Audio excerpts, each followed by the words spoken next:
एक सवाल, तुम किसी के लिए हमेशा अवेलेबल रहते हो, हर कॉल उठाते हो, हर मैसेज का रिप्लाई देते हो, हर बार हाँ बोलते हो, और फिर भी वो लोग तुम्हें सीरियसली नहीं लेते। तुम्हारी बात बीच में काट दी जाती है, तुम्हारा ओपिनियन इग्नोर हो जाता है। तुम रूम में होते हो और लगता है जैसे हो ही नहीं।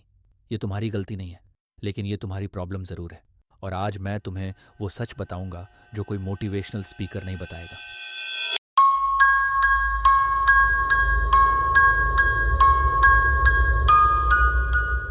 पहले ये समझो, इंसान का दिमाग एक सिंपल रूल पर चलता है। जो चीज़ आसानी से मिलती है उसकी कोई वैल्यू नहीं होती। जो चीज़ मुश्किल से मिलती है उसके लिए लोग तरसते हैं। ये इकोनॉमिक्स नहीं है, ये साइकोलॉजी है।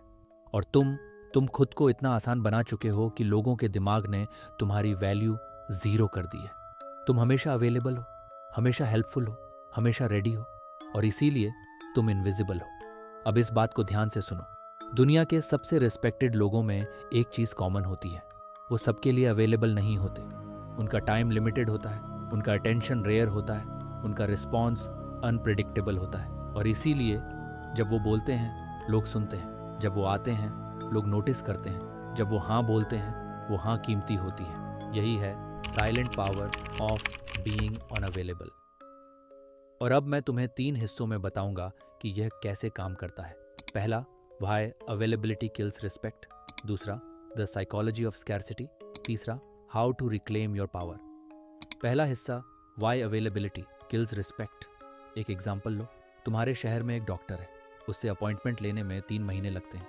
और एक डॉक्टर है जो कभी भी मिल जाता है, कभी भी, किसी को भी। अब बताओ, किस डॉक्टर पर लोग ज़्यादा ट्रस्ट करते हैं?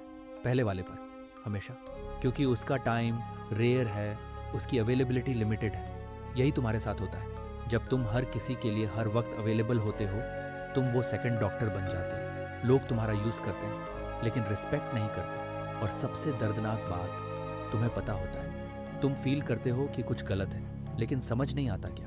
अब समझ आएगा। दूसरा हिस्सा, दी साइकोलॉजी ऑफ स्कैरसिटी। कैसीनो में लोग अपना सब कुछ क्यों हार जाते हैं? क्योंकि रिवॉर्ड अनप्रिडिक्टेबल होता है, कभी जीत, कभी हार, और दिमाग उस अनसर्टेनिटी का एडिक्ट हो जाता है। यही प्रिंसिपल रिलेशनशिप्स में काम करता है। जब तुम हमेशा अवेलेबल होते हो, कोई अनसर्टेनिटी नहीं होती, कोई एक्साइटमेंट नहीं होती, दिमाग को तुम्हारी परवाह करने की कोई वजह नहीं मिलती। लेकिन जब तुम सडनली अनअवेलेबल होते हो, दिमाग अलर्ट हो जाता है। क्या हुआ? कहाँ गया? मैंने कुछ गलत किया क्या? वो एंग्जाइटी, वो बेचैनी, यही है स्कैरसिटी का असली जादू। तुमने कुछ नहीं किया, बस एक एम्प्टी स्पेस क्रिएट किया, और लोगों के अपने इमोशंस ने उन्हें तुम्हारी तरफ खींच लिया। तीसरा हिस्सा, how to reclaim your power. अब प्रैक्टिकल बात, 3 रूल्स हैं, सिर्फ 3। रूल 1, हर मैसेज का तुरंत रिप्लाई मत दो। ये रुडनेस नहीं है, ये बाउंड्री है। जो इंसान हर मैसेज का 2 सेकंड में रिप्लाई देता है, उसकी कोई लाइफ नहीं लगती। जो इंसान कभी कभी देर से रिप्लाई देता है, उसके बारे में लगता है कि वो बिजी है, इंपॉर्टेंट है। अपना रिस्पॉन्स टाइम कंट्रोल करो, अपनी वैल्यू खुद सेट करो। रूल 2, हर फेवर के लिए हाँ मत बोलो। जब तुम हर चीज़ के लिए हाँ बोलते हो, तुम्हारी हाँ की कोई वैल्यू नहीं रहती। लेकिन जब तुम कभी कभी ना बोलते हो, तुम्हारी हाँ सडनली प्रेशियस हो जाती है। ना बोलना सेल्फिश नहीं है, ना बोलना सेल्फ रिस्पेक्ट है। रूल 3, अपनी लाइफ को इंटरेस्टिंग बनाओ, दिखावे के लिए नहीं, सच में। जिस इंसान की अपनी लाइफ फुल होती है, वो नेचुरली अनअवेलेबल होता है। उसके पास गोल्स हैं, प्रोजेक्ट्स हैं, पैशंस हैं। वो इसलिए अनअवेलेबल नहीं है कि वो गेम खेल रहा है, वो इसलिए अनअवेलेबल है क्योंकि उसकी अपनी दुनिया है। और वो दुनिया, वो एनर्जी लोगों को अट्रैक्ट करती है। अब एक आखिरी बात, ये सब तुम्हें कोल्ड या रूड नहीं बनाता, ये तुम्हें रियल बनाता है। एक ऐसा इंसान जिसकी अपनी वैल्यूज़ हैं, अपनी बाउंड्रीज़ हैं, अपना टाइम है। और जब तुम ऐसे बनते हो, एक अजीब चीज़ होती है।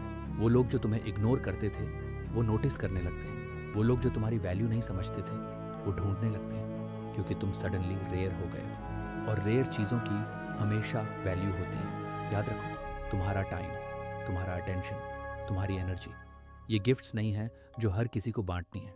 ये करेंसी है, और तुम डिसाइड करते हो किसे देनी है।